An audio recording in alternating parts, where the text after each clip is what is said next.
Welcome to another episode of Erik Wait Whiskey Studies from the Whiskey Vault, Austin, Texas.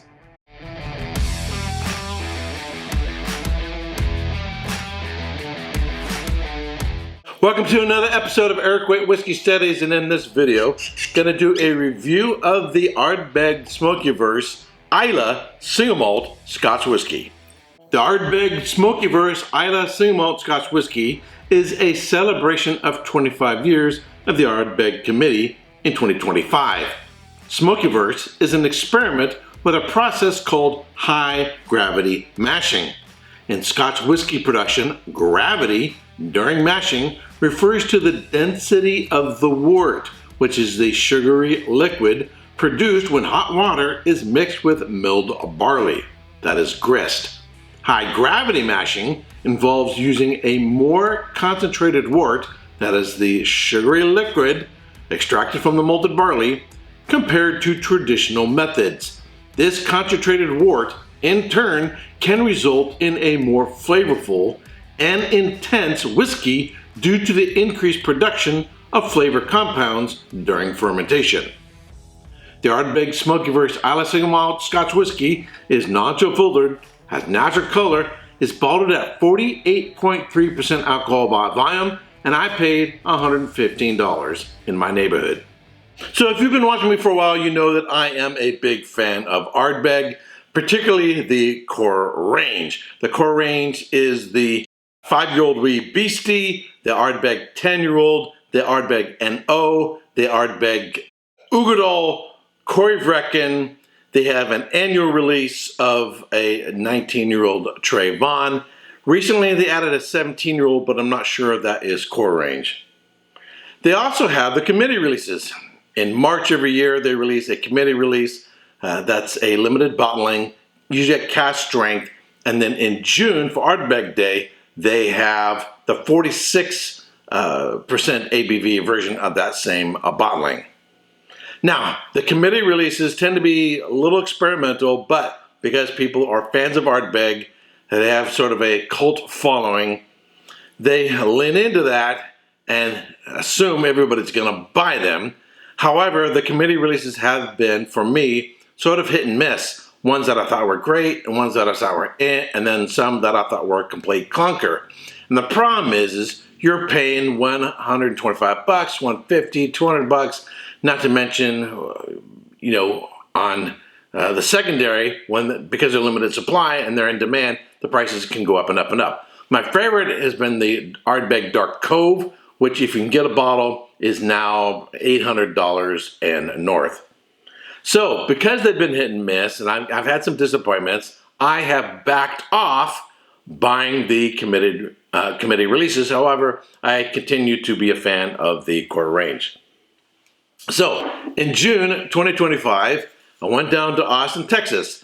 As you may know, the Whiskey Vault, which is at the Wizard Academy, part of the Wizard Academy Marketing School, has a whiskey sommelier training that Daniel Whittington and others run. So there are 4 different levels, and yes, it is a bit steep, but if you go through the training, you become part of a group. And this isn't announced, but there can be special events that are invitation only to those who are whiskey somms or sommeliers. And so in June 2025, there was a 2-day event called Summer School, which is where I got this goofy t-shirt from. It was a 2-day event.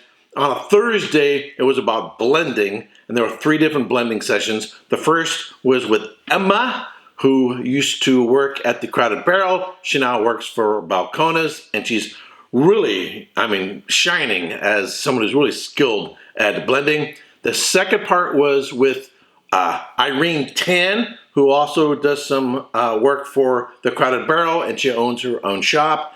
So with Emma, it was sort of a behind-the-scenes look at Balcones and how they do blending. So blending, while there's particular principles that are going to be common to all blenders, marrying casks, depending on your climate and so forth, and what kind of cask you have and how much production you have, that's going to influence how it is you're doing your blending. And if you're having to mitigate climate and the intensity of climate that they have there, then you're going to have a different approach than, say, over in Scotland or Ireland or even in Kentucky. So it was really cool to see Emma at work and hear her behind the scenes look at blending out for Balcones. And then Irene Tan, she gave us her approach to analyzing a whiskey, and she drew it out on a board. And I found her approach and mine to analyzing whiskey is very, very, very, very, very similar. I also got to hang out with Irene Tan. We had some great discussions. And then in the afternoon, we had a representative from Compass Box. Got to taste some fantastic whiskeys from Compass Box and learn about their blending. And then we had sort of a competition of us coming up with our own blends and trying to make a special Compass Box blend. So it was a lot of fun. That was on Thursday. On Friday, I taught a class on fortified wines and fortified wine cask finished whiskeys. So the first part was on sherry, fino, amontillado, oloroso, palo cantado, and Pedro Jimenez, in which we tasted these wines, and I talked about the grapes, the production, history, the bottling, and so forth. And then we tasted the wines, and then we tasted some whiskeys, some fantastic whiskeys that were matured in those types of sherry. And these are special bottles that I bought, such as the Bunnahabhain Palo Cantado. There were only 2 of those bottlings in California. I bought them both, and I brought one to share for part of the class. We did port, tawny port, and a ruby port, and then we tasted a whiskey matured in a port cask, and then we did Madeira. We tasted the Madeira. Again, talking about the grapes, talking about the history, talking about production, tasting these wines and spirits. So if you have not gone through the whiskey sommelier training there at the Wizard Academy, I want to highly recommend it, and be on the emailing list to attend special events. And there's more talk going on in behind the scenes about ideas for other things to do in the future. Absolutely fantastic time. And who knows, you might get a silly t-shirt to wear. This thing's huge. This is a triple X. So it'll be good enough to wear to bed like pajamas. Anyhow, so enough of all that. Oh, so what does this have to do with this whiskey? I know you're asking, so we're going to go. Another thing, so when becoming part of the community, part of the group, part of the cult, is when you go there and you return there, it's like getting together with your family. It's like a family reunion. And so people like to bring whiskeys. So they have on-site school housing, a really nice plush facilities, and there is a kitchen at the Engelbrecht house. And so people bring bottles, and people hang out and talk. You have some great conversations. And someone brought a bottle of Ardbeg Smokiverse. That's how I got in talking about this. So I tasted it there, and I was like, hey, this has that classic Ardbeg character. This is worth trying out. So I tasted a little bit after you opened up. Various people in the room tasted it. After maybe, I don't know, an hour or two or so, I tried another one when it worked down a little bit. I thought, wow, that's a great whiskey. I got to get myself a bottle of that. So, if you're not familiar with Ardbeg, some of what I'm going to say isn't going to make any sense. There is a distinctive character to Ardbeg whiskey that I absolutely love. I think it's due to, one, just the peat level. Secondly, that purifier that they have that sort of gives almost like a 2.5 distillation to the whiskey.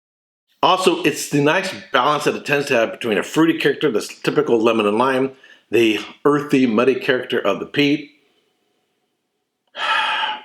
This has that distinctive Ardbeg character, but it really leans into it. It leans into the distinctive Ardbegginess. So this is really Ardbeggy. And if you're not familiar with their core range and the Ardbeg whiskeys, that's not going to make any sense to you. But they've really leaned into the Ardbeg character. It has a more intense fruit, more intense floral component. So in terms of like the lemon and lime of an Ardbeg 10, now, by the way, it looks color-wise just like an Ardbeg 10, sort of that pale straw color. It really leans into the lemon and lime character. It has a nice waft of smoke running through it, a little bit of chocolate, hints of spice on the palate.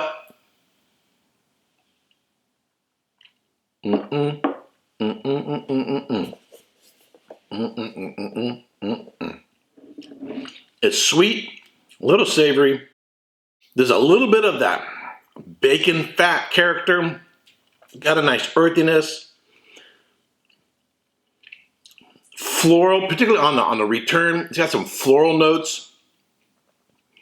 A little bit of saltiness. Hints of barbecue.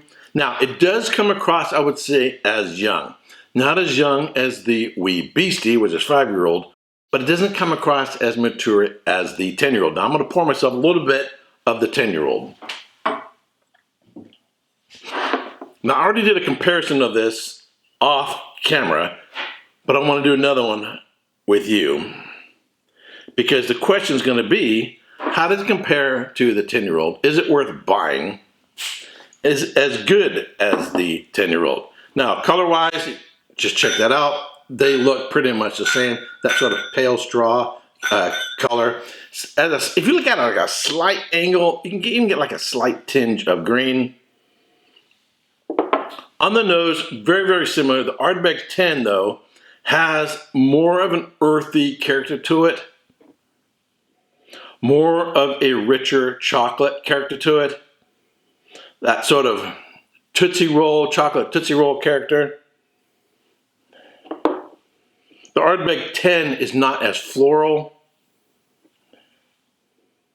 Other than that, they're fairly similar on the palate.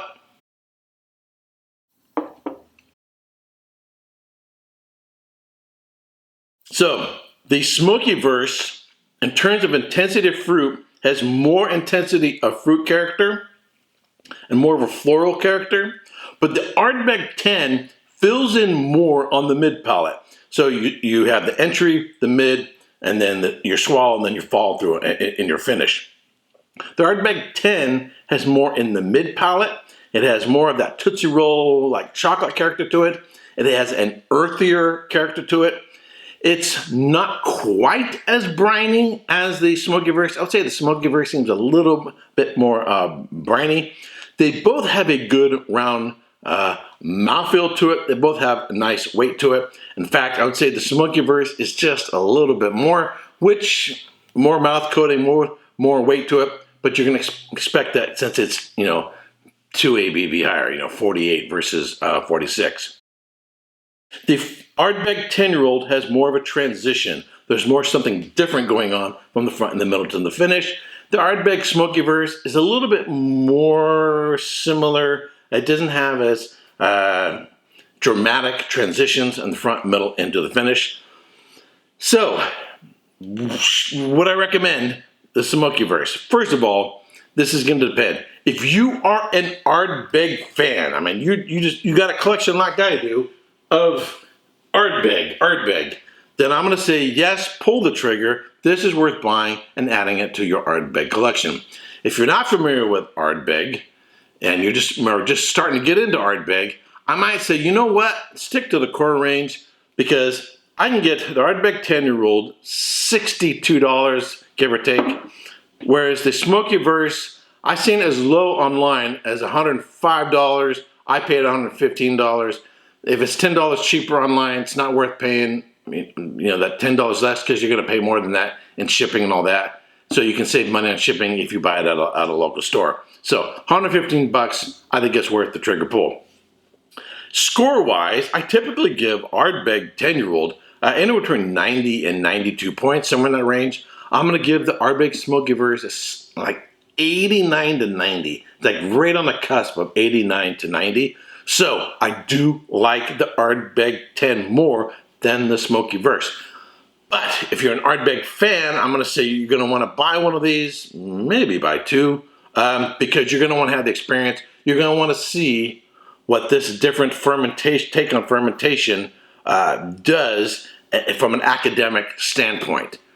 That this is what it's like when they do this sort of experiment. And if you are with Ardbeg Distillery, I want to say this is what Ardbeg fans are looking for in your experiments, this type of thing.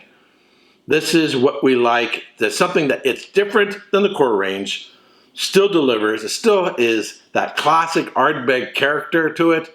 The only thing that would get this above, for me, above 90 points, if it had more time, probably more time in the cask. So that's my recommendation. All right, if you like watching my videos, I would greatly appreciate it, if you haven't already, to like and subscribe. And until next time, Slàinte. Hey, don't forget to subscribe and check out these other whiskey videos.